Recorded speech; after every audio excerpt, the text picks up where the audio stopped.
Olá, seja bem-vindo ao canal Mar Aberto Audiobook. Continuaremos agora com a segunda parte da audição da obra, A Hora da Estrela, de Clarice Lispector. Mas antes de começar, pedimos que se inscreva e ative as notificações, para vocês receberem o alerta dos novos conteúdos que serão postados aqui no canal. Tudo no mundo começou com um sim. Uma molécula disse sim a outra molécula e nasceu a vida. Mas antes da pré-história havia a pré-história da pré-história e havia o nunca e havia o sim. Sempre houve. Não sei o que, mas sei que o universo jamais começou. Que ninguém se engane, só consigo a simplicidade através de muito trabalho. Enquanto eu tiver perguntas e não houver resposta, continuarei a escrever. Como começar pelo início, se as coisas acontecem antes de acontecer? Se antes da pré-história já havia os monstros apocalípticos? Se esta história não existe, passará a existir? Pensar é um ato. Sentir é um fato. Os dois juntos, sou eu que escrevo o que estou escrevendo. Deus é o mundo. A verdade é sempre um contato interior inexplicável.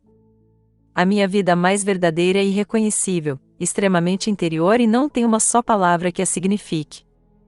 Meu coração se esvaziou de todo desejo e reduz-se ao próprio último ou primeiro pulsar. A dor de dentes que perpassa esta história deu uma fisgada funda em plena boca nossa.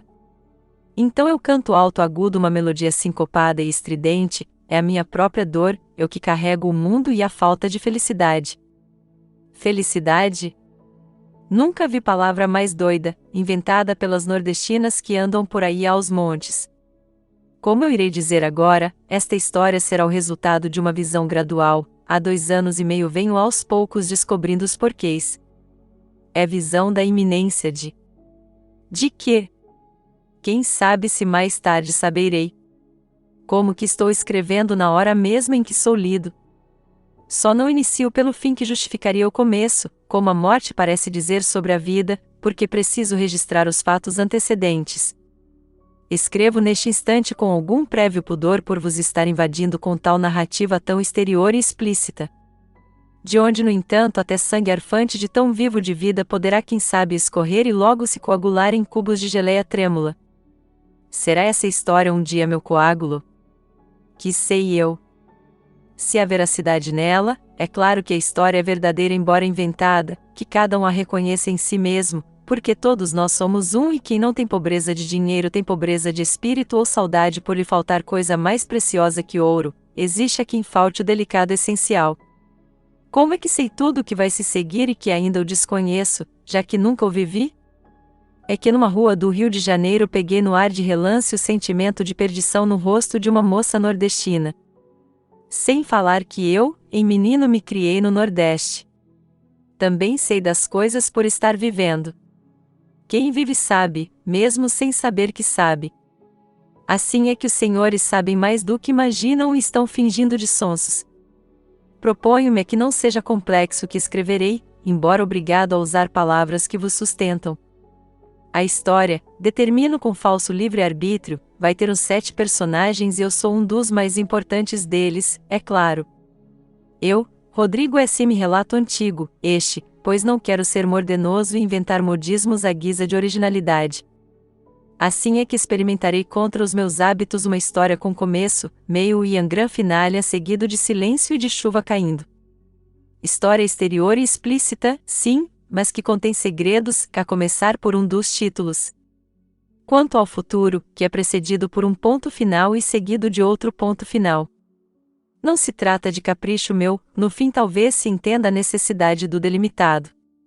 Mal e mal vislumbro o final que, se minha pobreza permitir, quero que seja grandioso.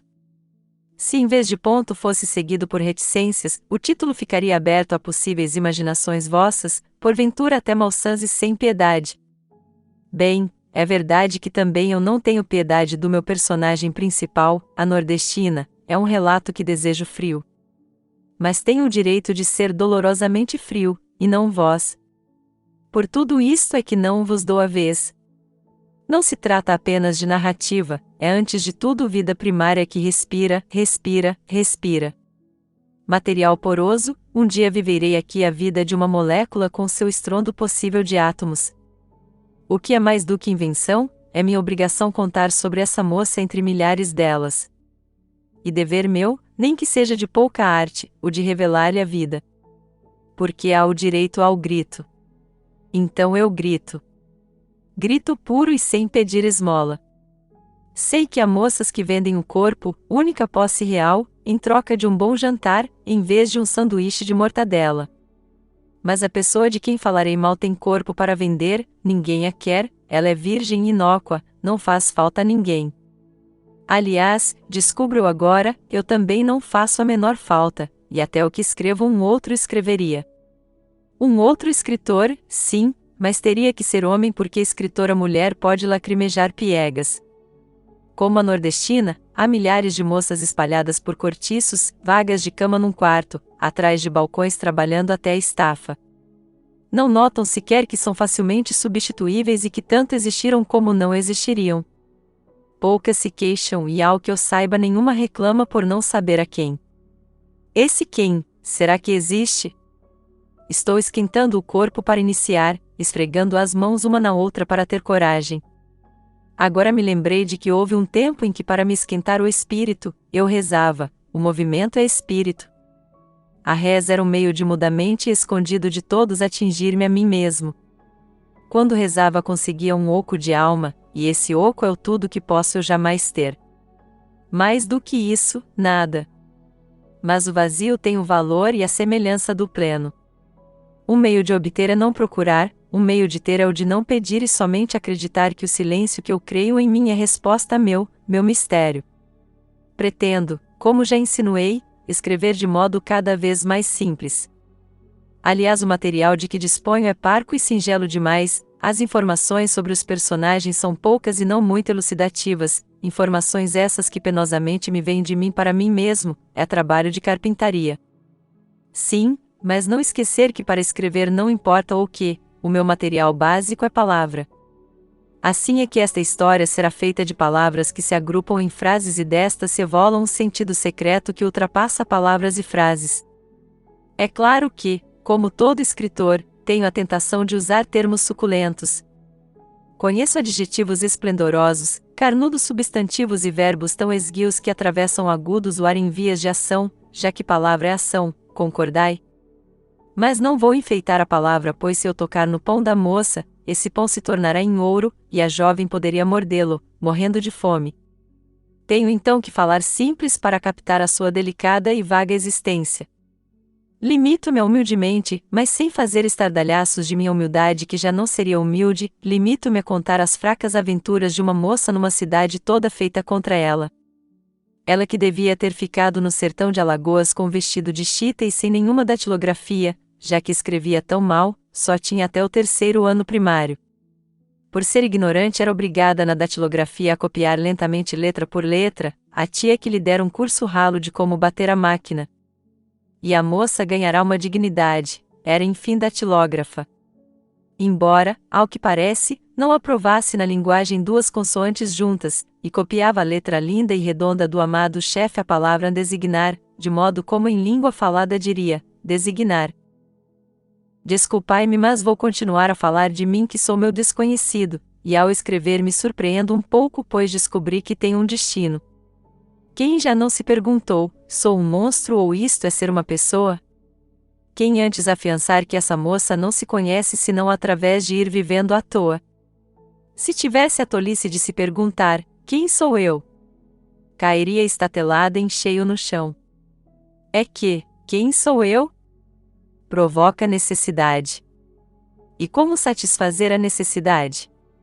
Quem se indaga é incompleto. A pessoa de quem vou falar é tão tola que às vezes sorri para os outros na rua.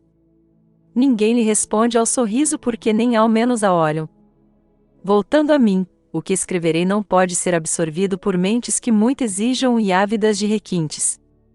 Pois o que estarei dizendo será apenas nu. Embora tenha como pano de fundo, e agora mesmo, a penumbra atormentada que sempre há nos meus sonhos quando de noite atormentado durmo. Que não se esperem, então, estrelas no que se segue, nada cintilará, trata-se de matéria opaca e por sua própria natureza desprezível por todos. É que a esta história falta melodia cantabile. O seu ritmo é às vezes descompasso. E tem fatos. Apaixonei-me subitamente por fatos sem literatura, fatos são pedras duras e agir está me interessando mais do que pensar, de fatos não há como fugir. Pergunto-me se eu deveria caminhar à frente do tempo e esboçar logo um final. Acontece porém que eu mesmo ainda não sei bem como isto terminará.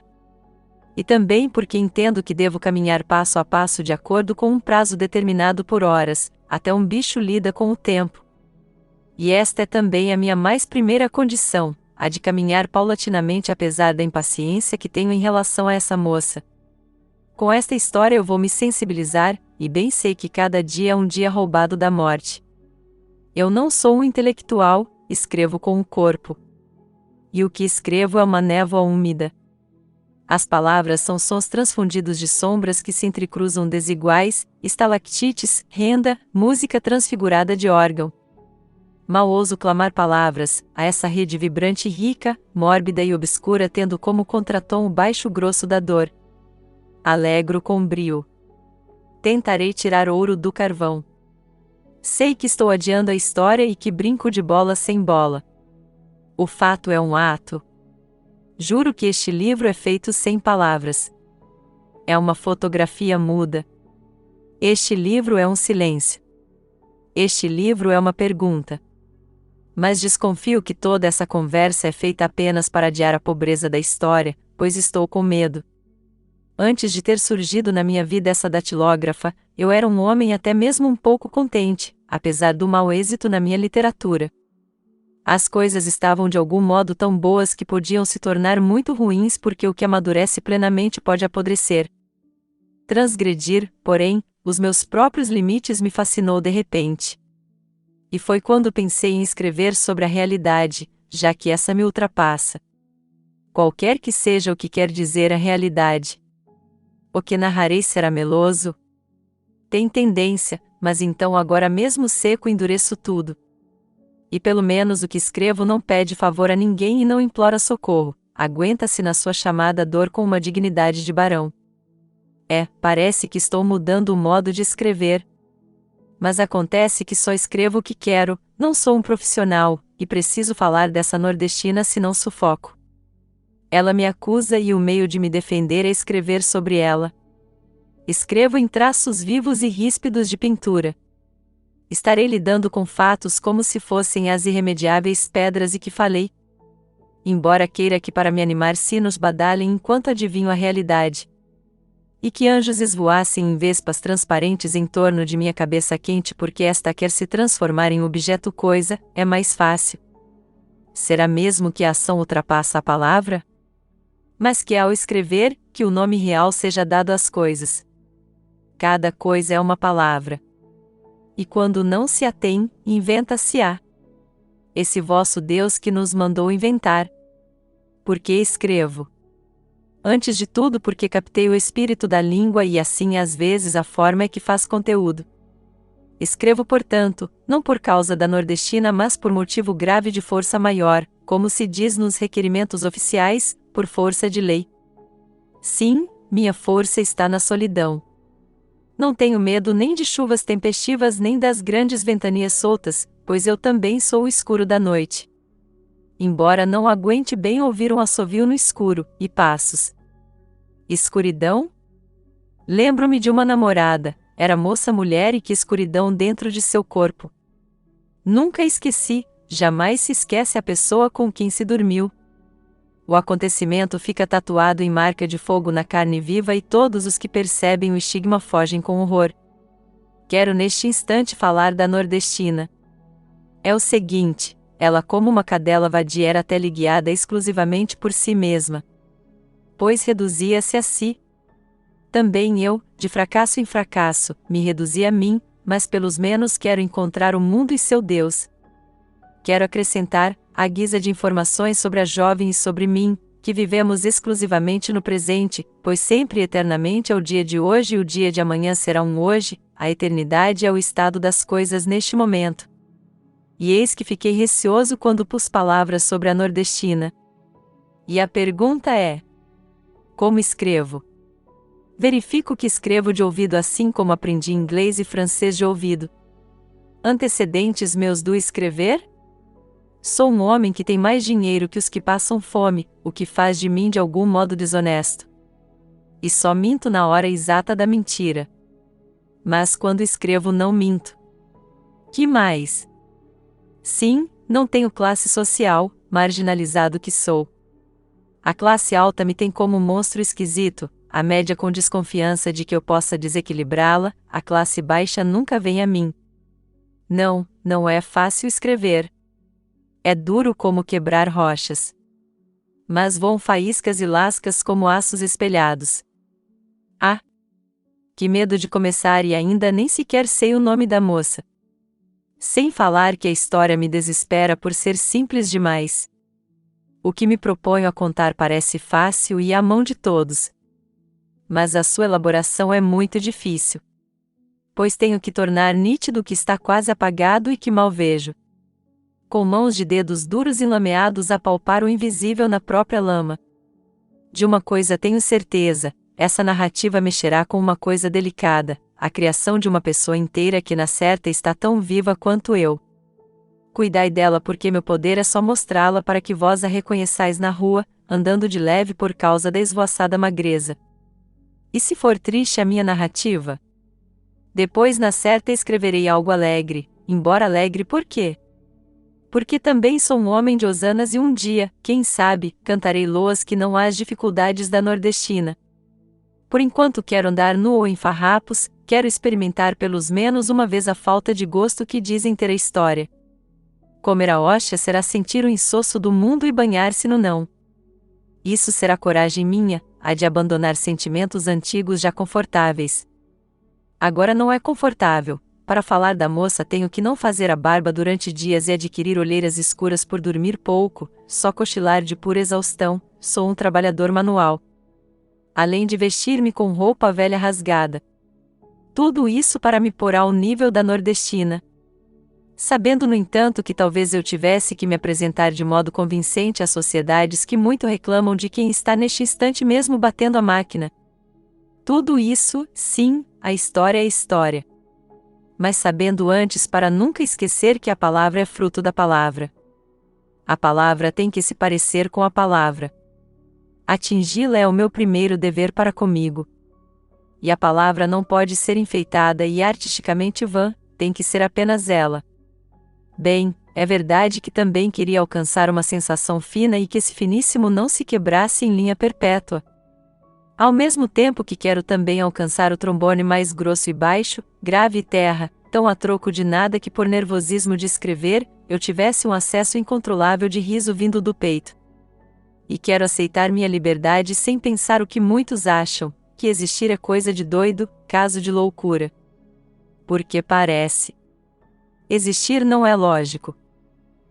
A ação desta história terá como resultado minha transfiguração em outrem, e minha materialização enfim, em objeto. Sim, e talvez alcance a flauta doce em que eu me novelarei em macio cipó. Mas voltemos a hoje. Porque, como se sabe, hoje é hoje. Não estão me entendendo e eu ouço escuro que estão rindo de mim em risos rápidos e ríspidos de velhos. E ouço passos cadenciados na rua. Tenho um arrepio de medo. Ainda bem que o que eu vou escrever já deve estar na certa de algum modo escrito em mim. Tenho é que me copiar com uma delicadeza de borboleta branca. Essa ideia de borboleta branca vem de que, se a moça vier a se casar, casar-se-á, magra e leve, e, como virgem, de branco. Ou não se casará. O fato é que tenho nas minhas mãos um destino e no entanto não me sinto com o poder de livremente inventar, sigo uma oculta linha fatal. Sou obrigado a procurar uma verdade que me ultrapassa. Porque escrevo sobre uma jovem que nem pobreza enfeitada tem. Talvez porque nela haja um recolhimento e também porque na pobreza de corpo e espírito eu toco na santidade, eu que quero sentir o sopro do meu além. Para ser mais do que eu, pois tão pouco sou. Escrevo por não ter nada a fazer no mundo, sobrei e não há lugar para mim na terra dos homens. Escrevo porque sou um desesperado e estou cansado, não suporto mais a rotina de me ser, e se não fosse sempre a novidade que é escrever, eu morreria simbolicamente todos os dias. Mas preparado estou para sair discretamente pela saída da porta dos fundos. Experimentei quase tudo, inclusive a paixão e o seu desespero. E agora só quereria ter o que eu tivesse sido e não fui. Pareço conhecer nos menores detalhes essa nordestina, pois se vivo com ela. E com muita adivinhei a seu respeito, ela se me grudou na pele qual melado pegajoso ou lama negra. Quando eu era menino li a história de um velho que estava com medo de atravessar um rio. E foi quando apareceu um homem jovem que também queria passar para outra margem. O velho aproveitou e disse: "Me leva também? Eu bem montado nos teus ombros." O moço consentiu e passada a travessia avisou-lhe: "Já chegamos, agora pode descer." Mas aí o velho respondeu muito sonso e sabido: "Ah, essa não. É tão bom estar aqui montado como estou que nunca mais vou sair de você.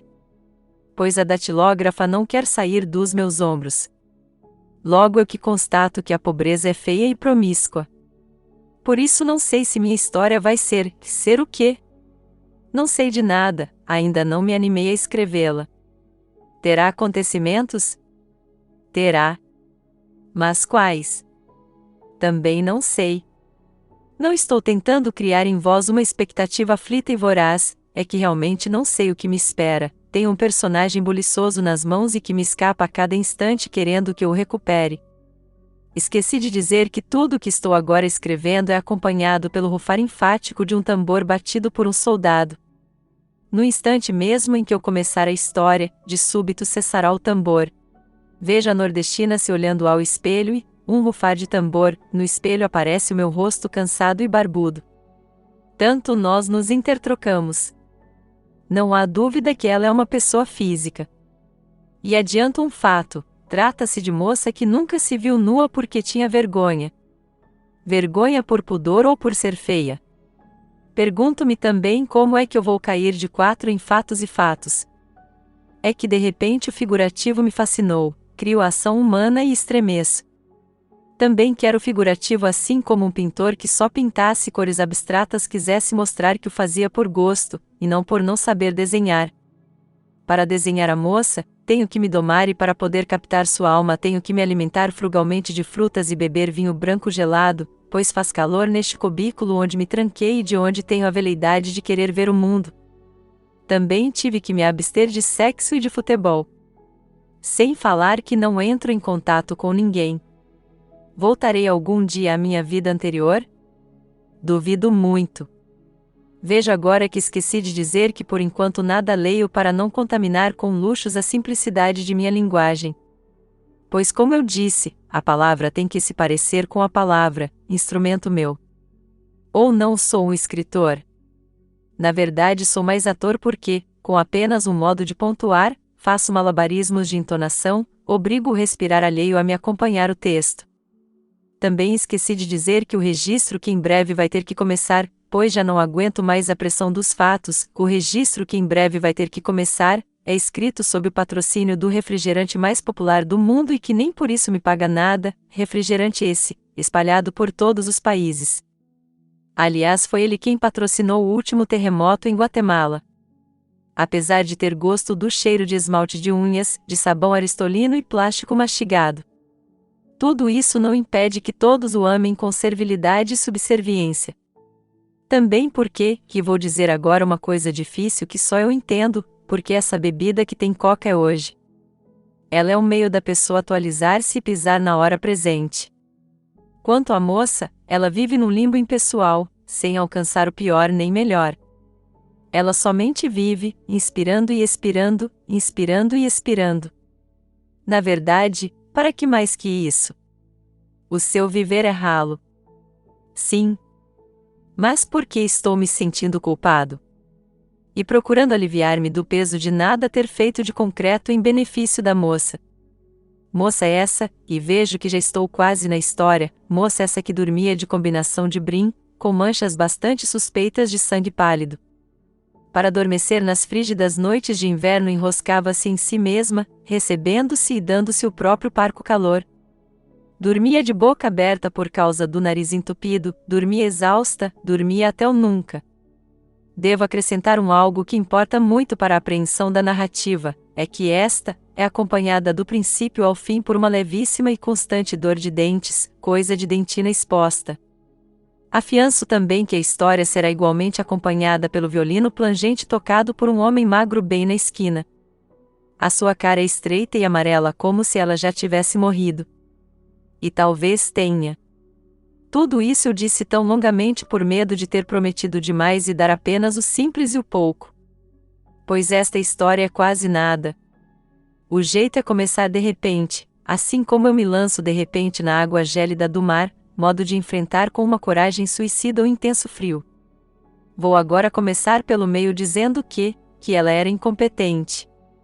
Incompetente para a vida. Faltava-lhe o jeito de se ajeitar.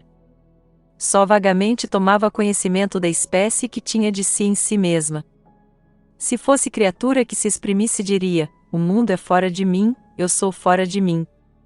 Vai ser difícil escrever esta história.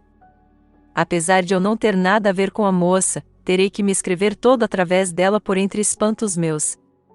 Os fatos são sonoros, mas entre os fatos há um sussurro. É o sussurro que me impressiona.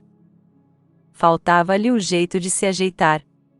Tanto que, explosão, nada argumentou em seu próprio favor quando o chefe da firma de representante de Roldanas avisou-lhe com brutalidade, brutalidade essa que ela parecia provocar com sua cara de tola, rosto que pedia tapa, com brutalidade que só ia manter no emprego Glória, sua colega, porque quanto a ela, errava demais na datilografia, além de sujar invariavelmente o papel.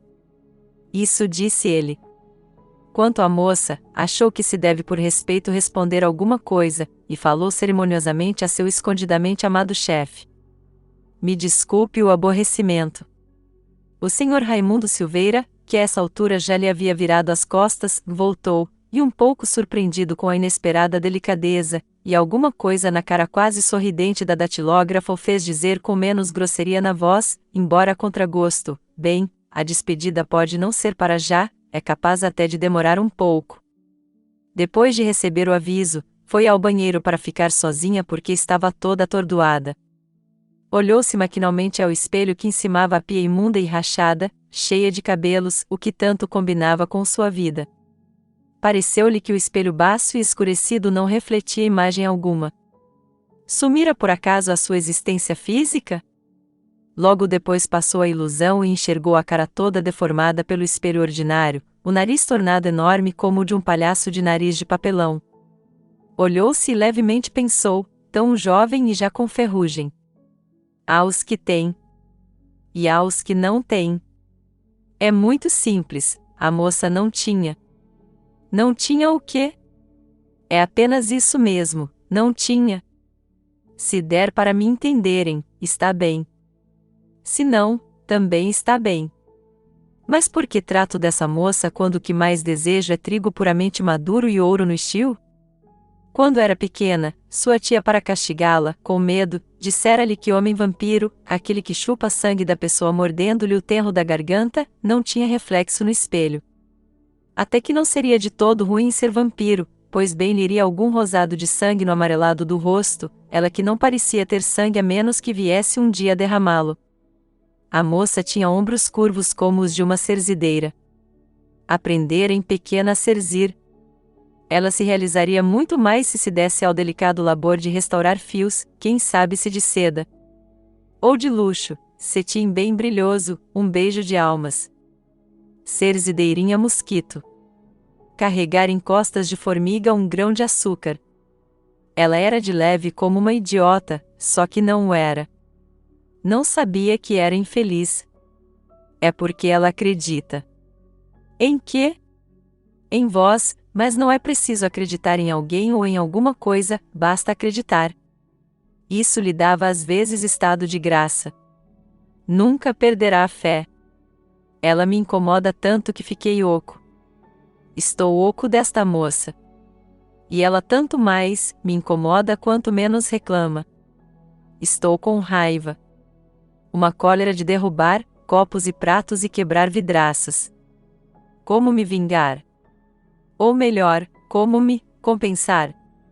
Já sei, amando meu cão que tem mais comida do que a moça. Por que ela não reage? Cadê um pouco de fibra?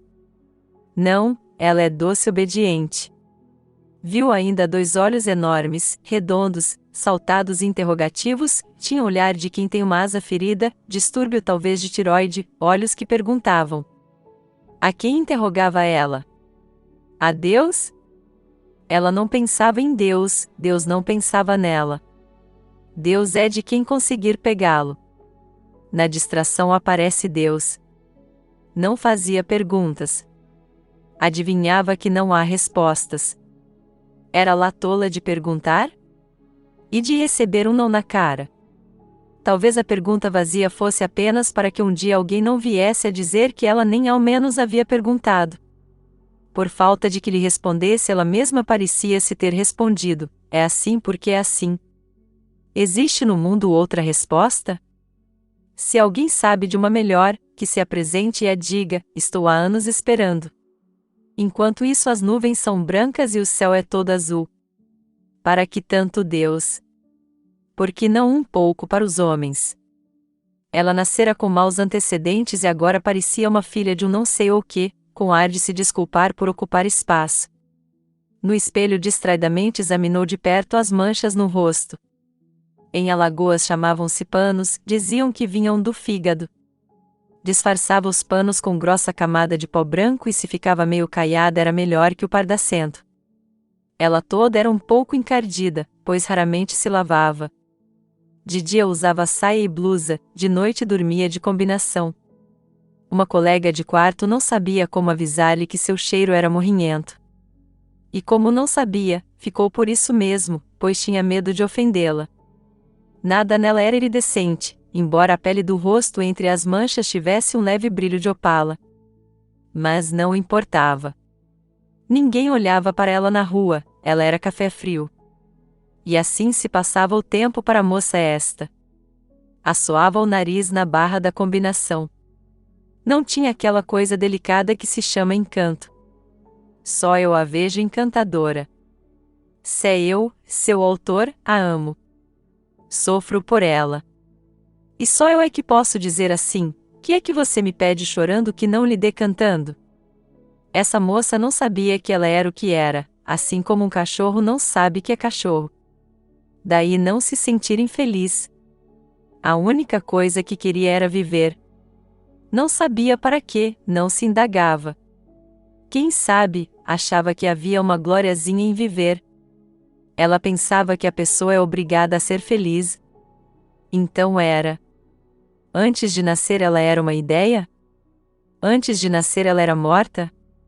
E depois de nascer ela ia morrer? Mas que fina talhada de melancia!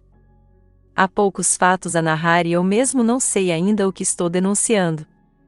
Agora, explosão, em rapidíssimos traços desenharei a vida pregressa da moça até o momento de espelho do banheiro. Nascera inteiramente raquítica, herança do sertão, os maus antecedentes de que falei. Com 2 anos de idade lhe haviam morrido os pais de febres ruins no sertão de Alagoas, lá onde o diabo perdera as botas. Muito depois fora para Maceió com a tia Beata, única parenta sua no mundo. Uma outra vez se lembrava de coisa esquecida.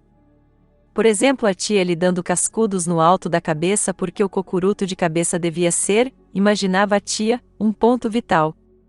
Dava-lhe sempre com os nós dos dedos na cabeça de ossos fracos por falta de cálcio. Batia, mas não era somente porque ao bater gozava de grande prazer sensual, a tia que não se casara por nojo, é que também considerava de dever seu, evitar que a menina viesse um dia a ser uma dessas moças que em Maceió ficavam nas ruas de cigarro aceso esperando o homem. Embora a menina não tivesse dado mostras de no futuro a ser vagabunda de rua. Pois até mesmo o fato de vir a ser uma mulher não parecia pertencer à sua vocação. A mulherice só lhe nasceria tarde porque até no capim vagabundo há desejo de sol.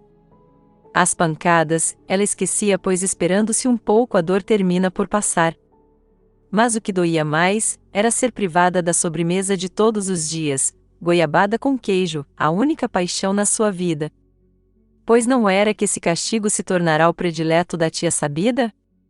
A menina não perguntava por que era sempre castigada, mas nem tudo se precisa saber e não saber fazia parte importante de sua vida.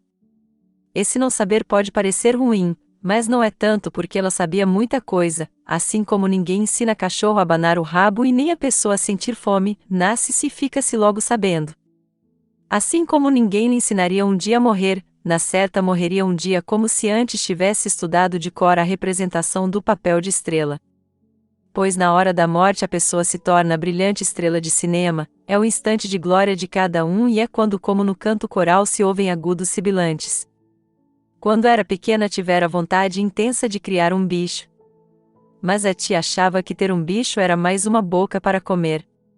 Então a menina inventou que só lhe cabia criar pulgas, pois não merecia o amor de um cão. Do contato com a tia ficara-lhe a cabeça baixa. Mas a sua beatice não lhe pegara, morta a tia, ela nunca mais fora a uma igreja porque não sentia nada e as divindades lhe eram estranhas. Pois a vida é assim, aperta-se o botão e a vida acende. Só que ela não sabia qual era o botão de acender. Nem se dava conta de que vivia numa sociedade técnica onde ela era um parafuso dispensável. Mas uma coisa descobriu inquieta, já não sabia mais ter tido pai e mãe, tinha esquecido o sabor. E, se pensava melhor, dir-se-ia que havia brotado da terra do sertão em cogumelo logo mofado. Ela falava, sim, mas era extremamente muda. Uma palavra dela eu às vezes consigo, mas ela me foge por entre os dedos. Apesar da morte da tia, tinha certeza de que com ela ia ser diferente, pois nunca ia morrer. É paixão minha ser o outro. No caso a outra. Estremeço esquálido igual a ela. O definível está me cansando um pouco.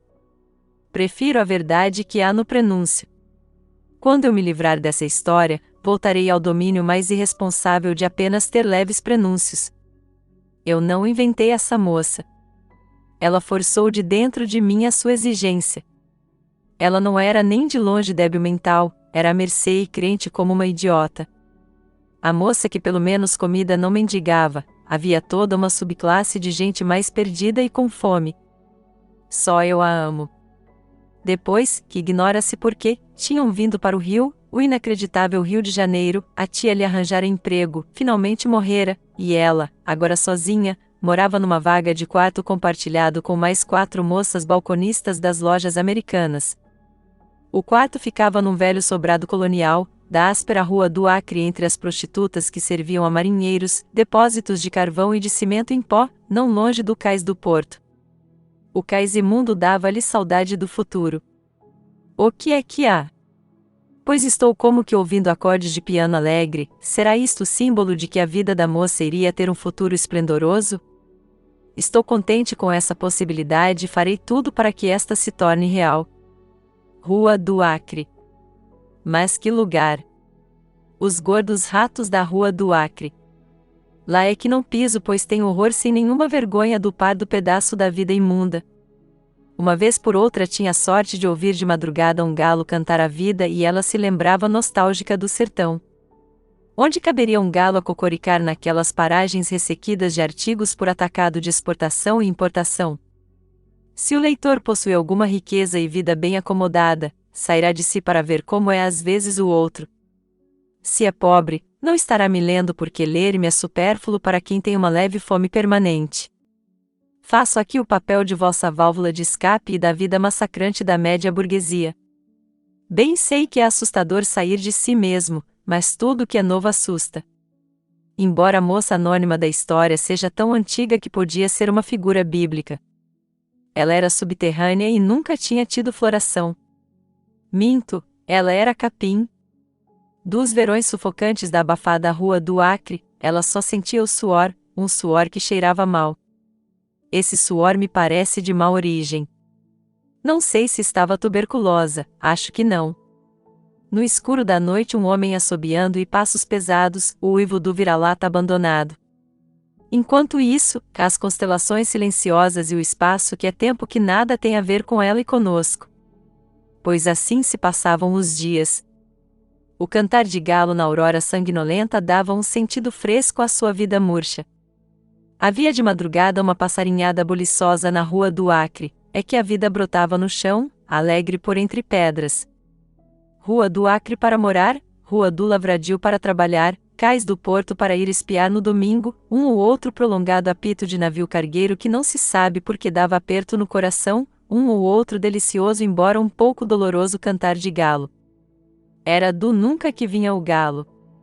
Vinha do infinito até a sua cama, dando-lhe gratidão.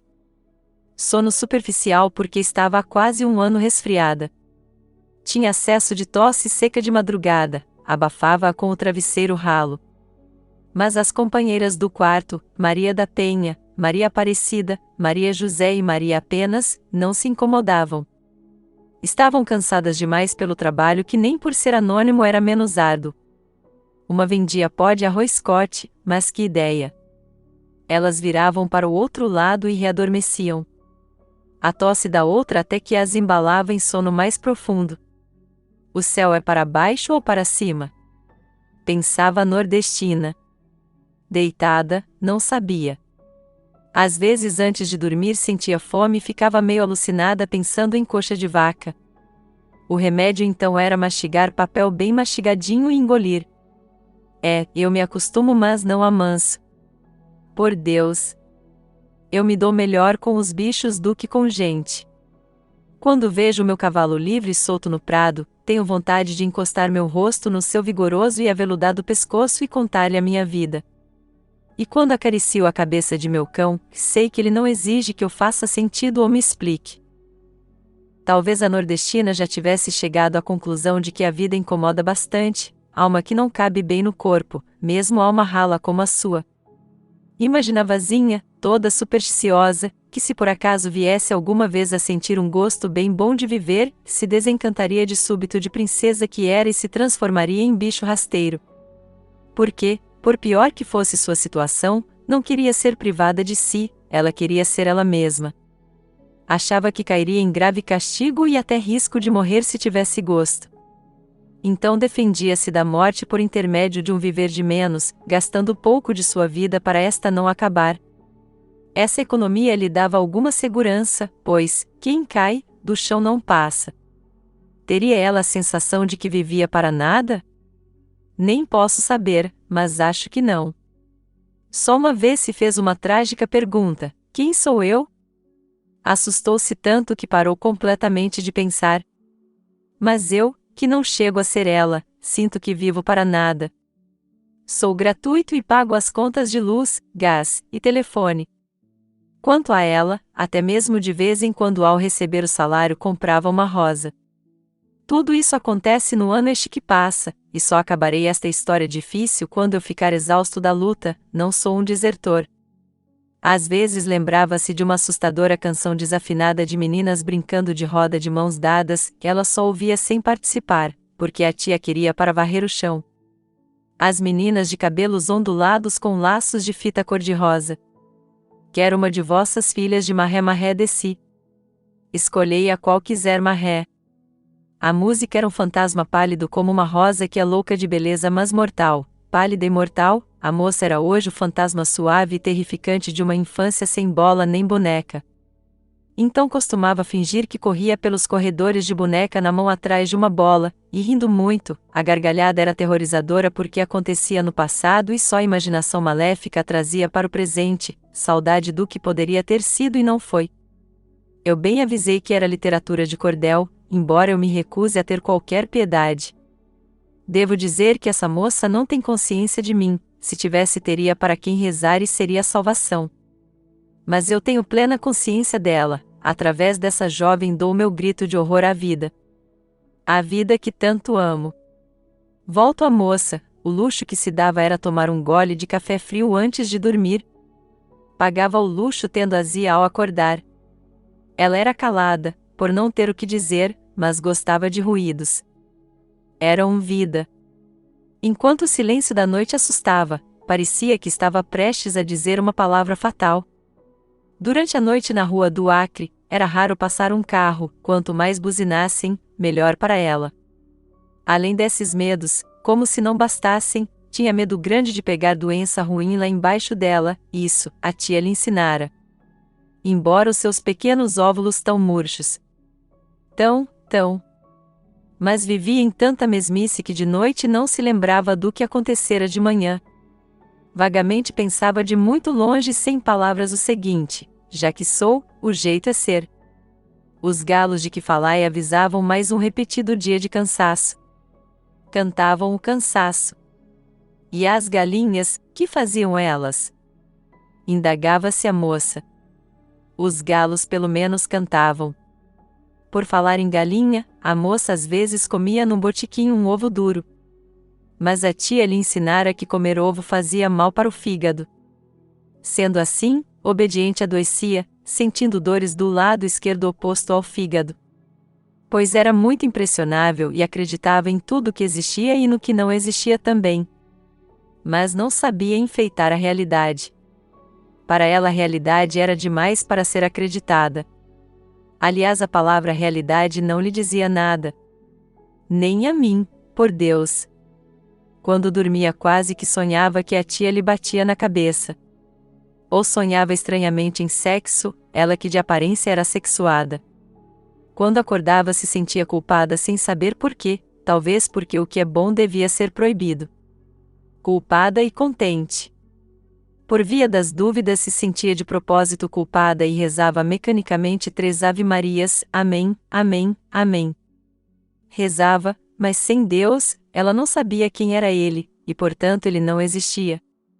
Acabo de descobrir que para ela, fora Deus, também a realidade era muito pouco. Dava-se melhor com o irreal cotidiano, vivia em câmara lenta, lebre pulando no ar sobre os outeiros, o vago era o seu mundo terrestre, o vago era o de dentro da natureza.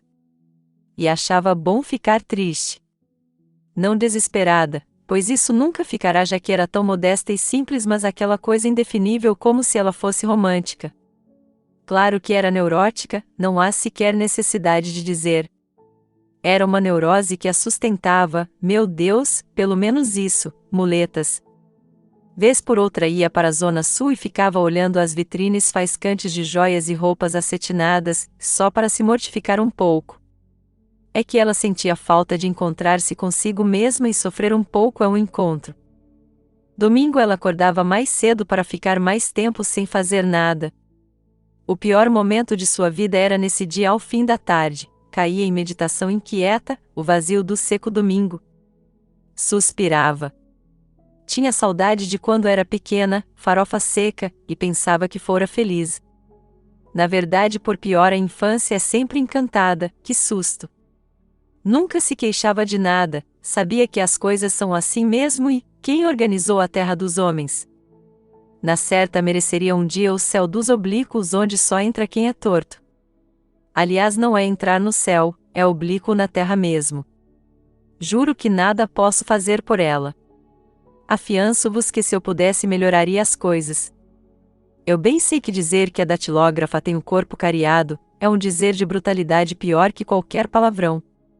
Quanto a escrever, mas vale um cachorro vivo. Devo registrar aqui uma alegria. É que a moça no aflitivo domingo sem farofa teve uma inesperada felicidade que era inexplicável. No cais do porto viu um arco-íris. Experimentando leve êxtase, ambicionou logo o outro, queria ver, como uma vez em Maceió, espocar em mudos fogos de artifício. Ela quis mais, porque uma verdade que quando se dá a mão, essa gentinha quer todo o resto, o Zé Povinho sonha com fome de tudo. E quer, mas sem direito algum, pois não é? Não havia meio, pelo menos eu não posso, de obter os multiplicantes brilhos em chuva-chuvisco dos fogos de artifício. Devo dizer que ela era doida por soldado? Pois era. Quando via um, pensava com estremecimento de prazer, será que ele vai me matar? Se a moça soubesse que minha alegria também vem de minha mais profunda tristeza e que tristeza era uma alegria falhada. Sim, ela era alegrezinha dentro de sua neurose. Neurose de guerra. E tinha um luxo, além de uma vez por mês ir ao cinema, pintava de vermelho grosseiramente escarlate as unhas das mãos. Mas como as roía quase até o sabugo, o vermelho berrante era logo desgastado e via-se o sujo preto por baixo. E quando acordava? Quando acordava não sabia mais quem era. Só depois é que pensava com satisfação, sou datilógrafa e virgem, e gosto de Coca-Cola. Só então vestia-se de si mesma, passava o resto do dia representando com obediência o papel de ser. Será que eu enriqueceria este relato se usasse alguns difíceis termos técnicos?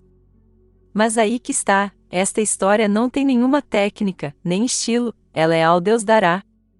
Eu que também não marcharia por nada deste mundo com palavras brilhantes e falsas uma vida parca como a da datilógrafa. Durante o dia eu faço, como todos, gestos despercebidos por mim mesmo. Pois um dos gestos mais despercebidos é esta história de que não tenho culpa e que sai como sair. A datilógrafa vivia numa espécie de atordoado nimbo, entre céu e inferno. Nunca pensara em, eu sou eu. Acho que julgava não ter direito, ela era um acaso. Um feto jogado na lata de lixo embrulhado em um jornal. Há milhares como ela? Sim, e que são apenas um acaso. Pensando bem, quem não é um acaso na vida?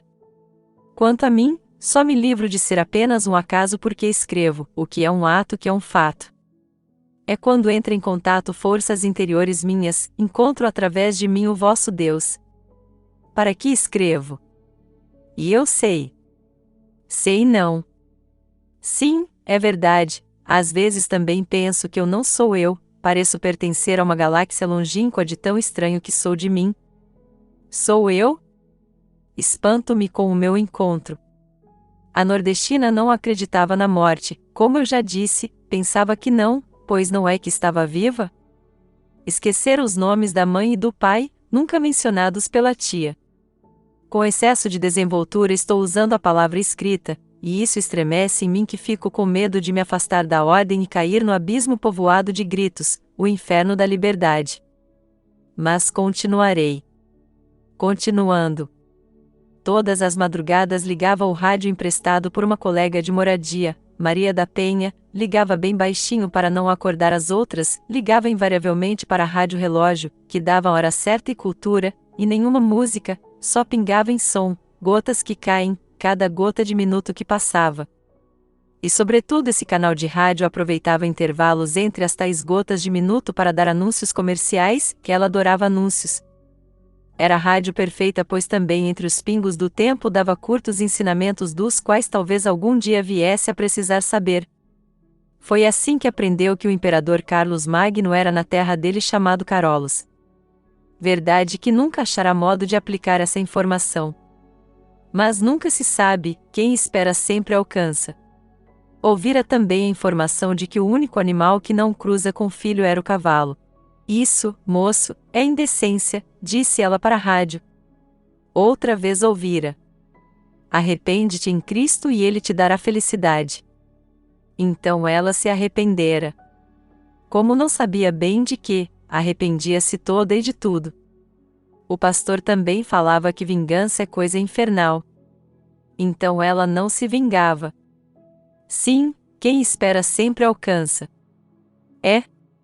Tinha o que se chama de vida interior e não sabia que tinha. Vivia de si mesma como se comesse as próprias entranhas. Quando ia ao trabalho, parecia uma doida mansa porque ao correr do ônibus devaneava em altos e deslumbrantes sonhos. Estes sonhos, de tanta interioridade, eram vazios porque lhe faltava o núcleo essencial de uma prévia experiência de êxtase, digamos. A maior parte do tempo tinha sem o saber o vazio que enche a alma dos santos. Ela era santa? Ao que parece. Não sabia que meditava pois não sabia o que queria dizer a palavra. Mas parece-me que sua vida era uma longa meditação sobre o nada. Só que precisava dos outros para crer em si mesma, senão se perderia nos sucessivos e redondos vácuos que havia nela. Meditava enquanto batia a máquina e por isso errava ainda mais. Mas tinha prazeres. Nas frígidas noites, ela, toda estremecente sob o lençol de brim, costumava ler à luz de vela os anúncios que recortava de jornais velhos do escritório. Colava-os no álbum. Havia um anúncio, o mais precioso, que mostrava em cores o pote aberto de um creme para a pele de mulheres que simplesmente não eram ela. Executando o fatal cacoete que pegara de piscar os olhos, ficava só imaginando com delícia. O creme era tão apetitoso que se tivesse dinheiro para comprá-lo não seria boba. Que pele, que nada, ela o comeria, isso sim, acolheradas no pote mesmo. É que lhe faltava gordura e seu organismo estava seco que nem saco meio vazio de torrada esfarelada. Tornara-se com o tempo apenas matéria vivente em sua fonte primária. Talvez fosse assim para se defender da grande tentação de ser infeliz de uma vez e ter pena de si. Quando penso que eu podia ter nascido ela, e por que não? Estremeço.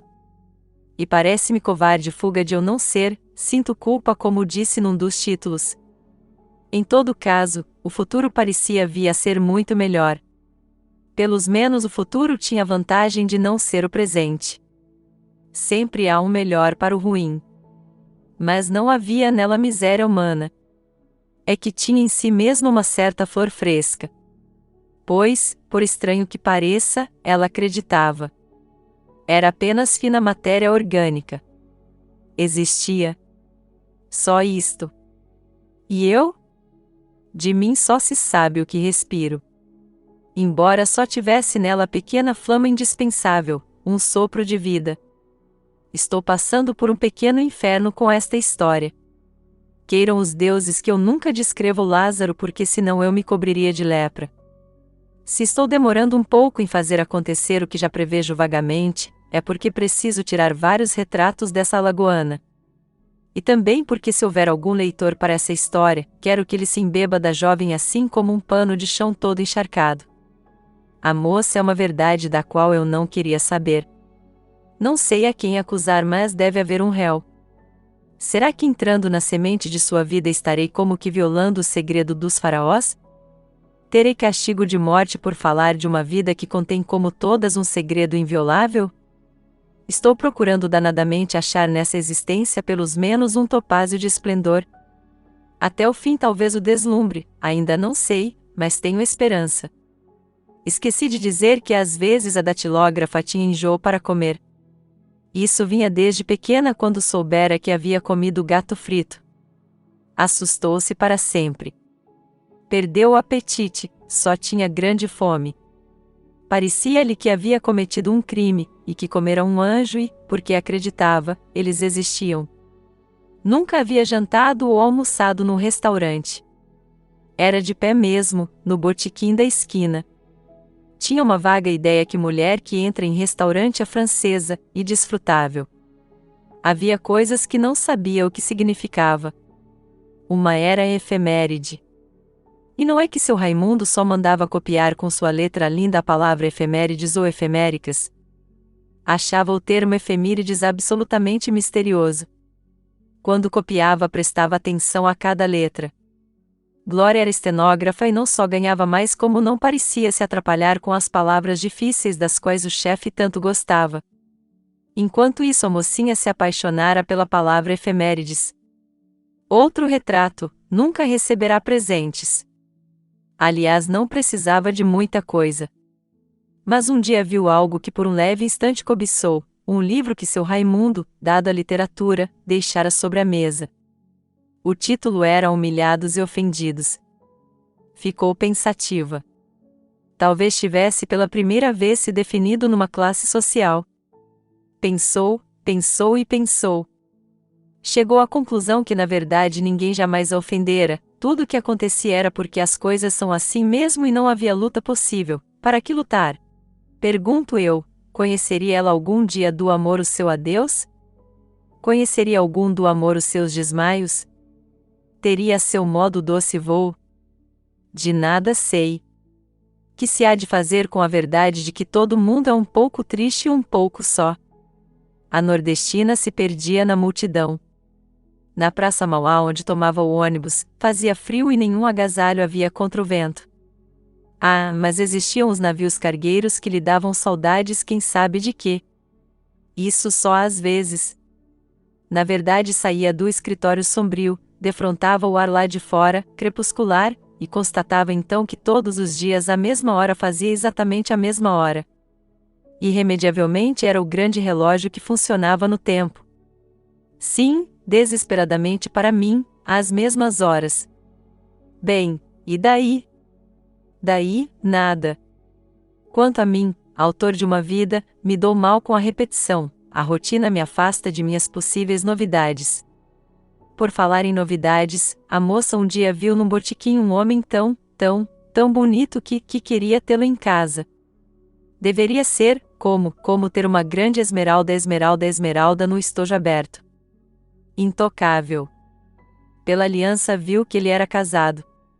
Como casar com um ser que era para ser visto, gaguejava ela no seu pensamento. Morreria de vergonha de comer na frente dele porque ele era bonito além do possível equilíbrio de uma pessoa. Pois não é que quis descansar as costas, por um dia? Sabia que se falasse isso ao chefe ele não acreditaria que lhe doíam as costelas.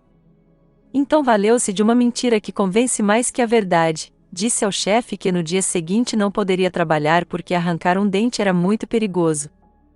E a mentira pegou. Às vezes só a mentira salva. Então, no dia seguinte, quando as 4 Marias cansadas foram trabalhar, ela teve pela primeira vez na vida uma coisa mais preciosa, a solidão. Tinha um quarto só para ela. Mal acreditava que usufruía o espaço. E nenhuma palavra era ouvida. Então dançou num ato de absoluta coragem, pois a tia não a entenderia. Dançava e rodopiava porque ao estar sozinha se tornava livre. Usufruía de tudo, arduamente conseguida solidão, do rádio de pilha tocando o mais alto possível, da vastidão do quarto sem as Marias. Arrumou, como pedido de favor, um pouco de café solúvel com a dona dos quartos, e, ainda como favor, pediu-lhe água fervendo, tomou tudo se lambendo e diante do espelho para nada perder de si mesma. Encontrar-se consigo própria era um bem que ela até então não conhecia. Acho que nunca fui tão contente na vida, pensou. Não devia nada a ninguém e ninguém lhe devia nada. Até deu-se ao luxo de ter tédio, um tédio até muito distinto. Desconfio um pouco de sua facilidade inesperada de pedir favor. Então precisava ela de condições especiais para ter encanto? Por que não agia sempre assim na vida? E até ver-se no espelho não foi tão assustador, estava contente, mas como doía. Ah, mês de maio, não me largues nunca mais. Explosão, foi a sua íntima exclamação no dia seguinte, 7 de maio, ela que nunca exclamava. Provavelmente porque alguma coisa finalmente lhe era dada. Dada por si mesma, mas dada. Nesta manhã de dia 7, o êxtase inesperado para o seu tamanho pequeno corpo.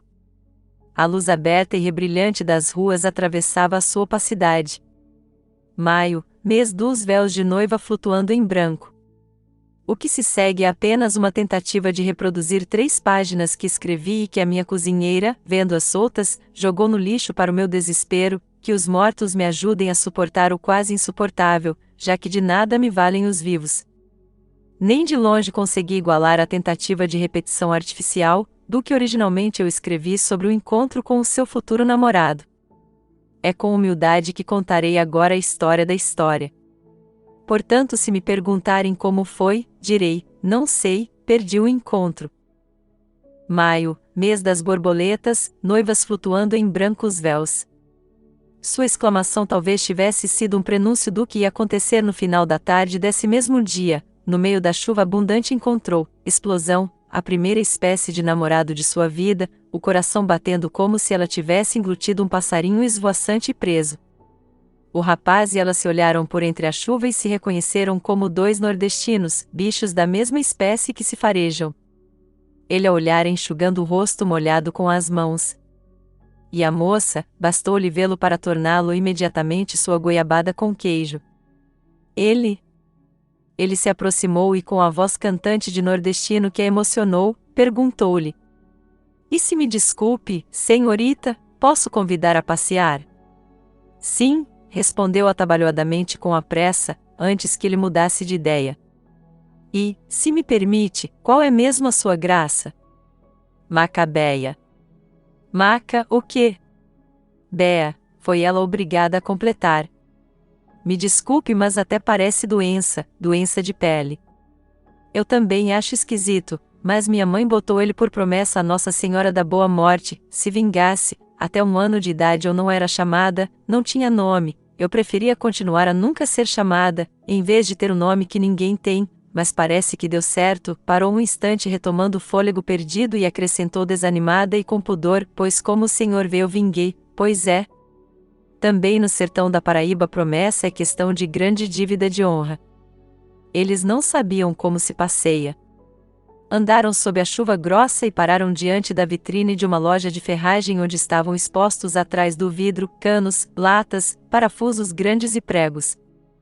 E Macabeia, com medo de que o silêncio já significasse uma ruptura, disse ao recém-namorado: Eu gosto tanto de parafuso e prego, e o senhor? Da segunda vez em que se encontraram caía uma chuva fininha que ensopava os ossos. Sem nem ao menos se darem as mãos caminhavam na chuva que na cara de Macabeia parecia lágrimas escorrendo. Da terceira vez em que se encontraram, pois não é que estava chovendo? O rapaz, irritado e perdendo o leve verniz de finura que o padrasto a custo lhe ensinara, disse-lhe: Você também só sabe é mesmo chover. Desculpe. Mas ela já o amava tanto que não sabia mais como se livrar dele, estava em desespero de amor. Numa das vezes em que se encontraram, ela afinal perguntou-lhe o nome.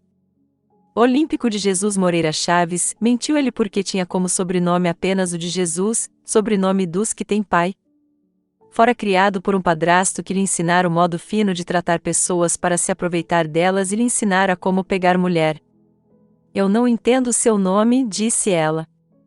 Olímpico? Macabeia fingia enorme curiosidade escondendo dele que ela nunca entendia tudo muito bem e que isso era assim mesmo.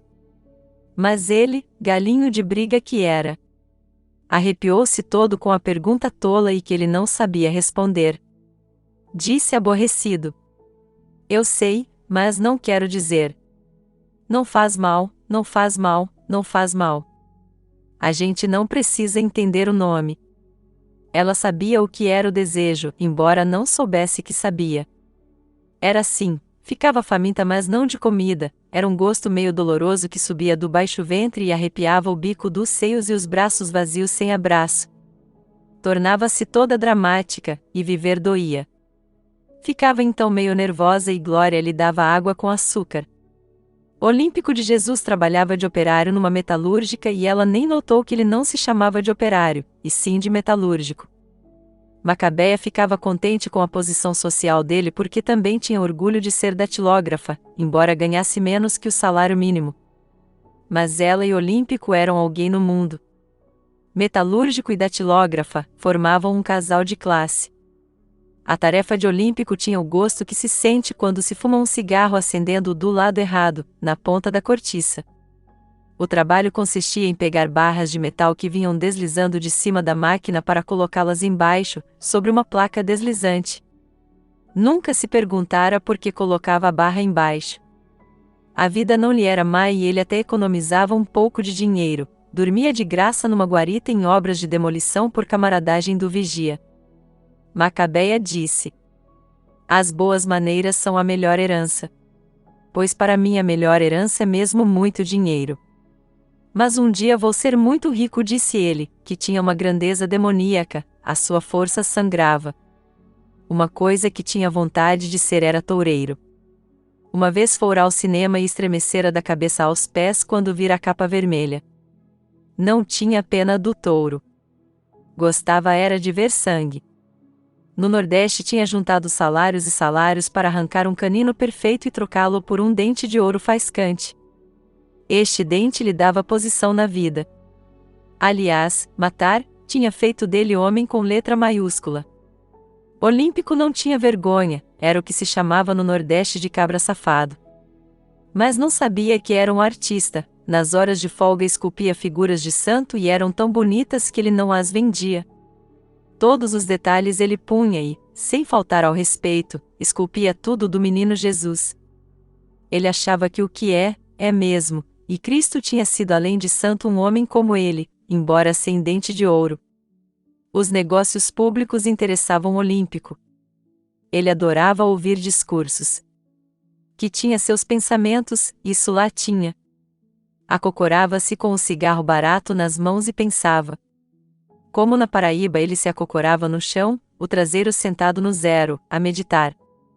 Ele dizia alto e sozinho: Sou muito inteligente, ainda vou ser deputado. E não é que lhe dava para fazer discurso? Tinha o tom cantado e o palavreado ceboso, próprio para quem abre a boca e fala pedindo e ordenando os direitos do homem. No futuro, que eu não digo nesta história, não é que ele terminou mesmo deputado?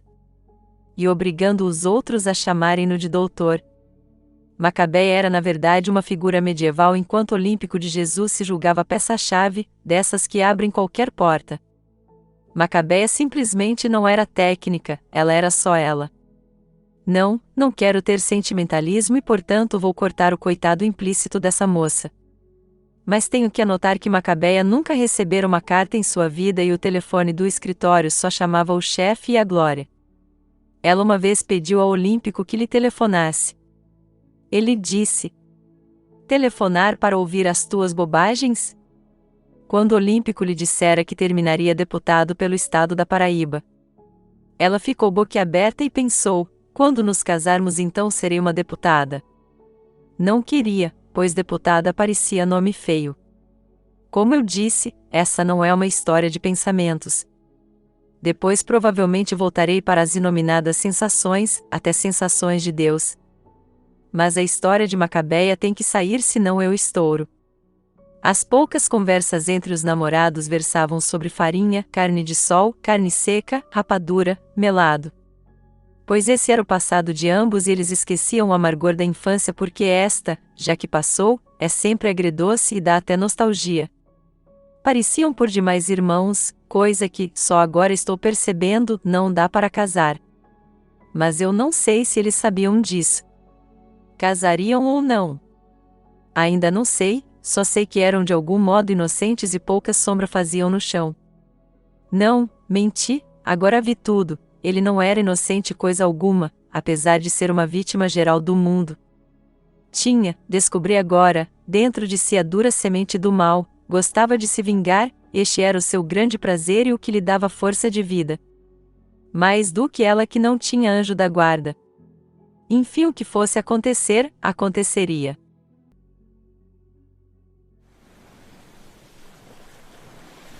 Mar Aberto Audiobook. Esperamos que você tenha gostado até aqui. Visite as playlists do canal e outros audiobooks parecidos com este. Deixe seu comentário e não se esqueça de se inscrever e ativar as notificações, pois isso é muito importante para nós. Nos encontramos no próximo audiobook. Ouça a terceira parte. Até mais.